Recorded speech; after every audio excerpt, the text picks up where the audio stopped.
День добрий, хлопчики і дівчинки. Приємний сонячний денек, хоча ветрено. Сьогодні 6 снежня 2025 год. Я знаходжуся на Дідом селищі, в садку фундуку.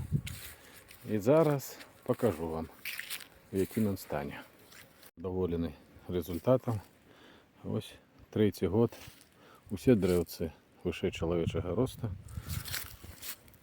Но у всех есть сорожки. Это барселонские. У всех готовится Косфорд. Все готовятся до плодоношения. Каталонские.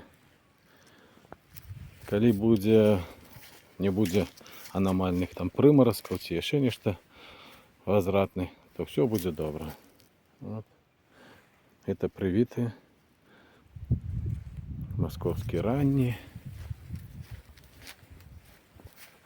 Пушкинские так само есть, шмат почек. Ось, еще покажу. Вот так вот.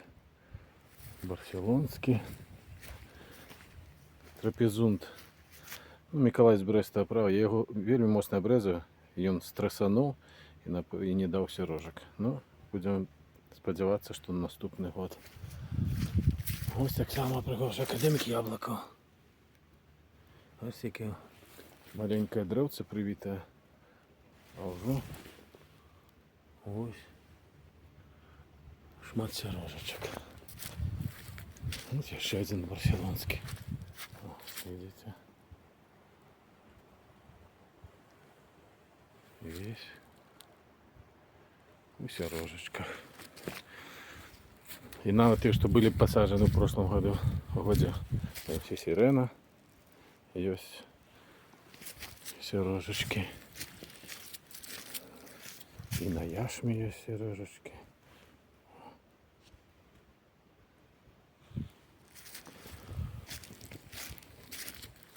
Это саженцы Миколая.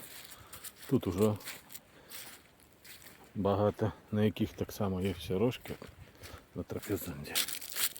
Бачите як. Аби попринімалися. Ось. Так само є. Ось ще один академік Яблоко. Червонолісний гатунок.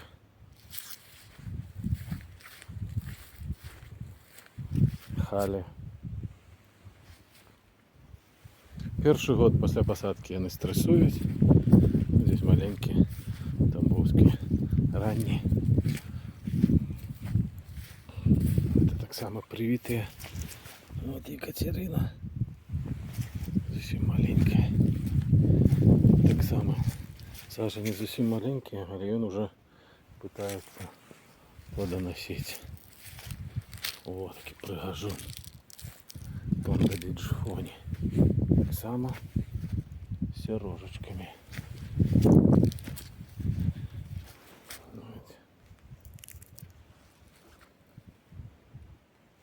Это так само червонолісний сорт забувся який. І ось від Геннадія яшма маленька, але так само вона нечто заклала. Ну, от маленьких будем, конечно, прибирать. Не треба їм ще мучитися. Я ще що хочу сказати. Я видаляю, ну, амаль всі дерева будуть на штамбах. Видаляю я корневую поросль, але от тут така, розкажу, дерево стресує, тому що старий сад побач, маніліозить. И, конечно, оно пытается ось из-за стресса, она пускает столько корневой поросли. Будем глядеть. Але так само заклала почечки. Усім добра, миру. Ось такая покуль у нас зима.